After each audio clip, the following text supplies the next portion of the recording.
এতিয়া পুৱাৰে পৰা বিভিন্নভাৱে প্ৰতিবাদ কৰা দেখা গৈছে চৰকাৰৰ বিৰুদ্ধে আৰু সমান্তৰালভাৱে আমি উপস্থিত আছো সদৌ অসম ধেমাজি জিলা ছাত্ৰ সন্থাই প্ৰতিবাদ কৰিছে আৰু এই প্ৰতিবাদৰ স্থলীত আমি উপস্থিত আছো আৰু যি পৰিৱেশ আমি দেখুৱাবলৈ আৰম্ভ কৰিম যে সম্পূৰ্ণৰূপে পোনপ্ৰথমে আৰক্ষীৰ লগত আছুৰৰ যি কৰ্মী সৃষ্টি হৈছে ইয়াৰ পিছত ৰাজপথত বহি প্ৰতিবাদ সাব্যস্ত কৰা দেখা গৈছে আৰু আছু আৰু আৰক্ষীৰ মাজত বৃহৎ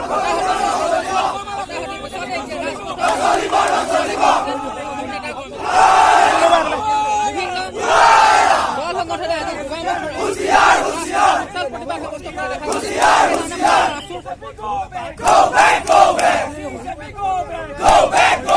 ধেমাজি জিলা সভাপতি সম্পাদক আছে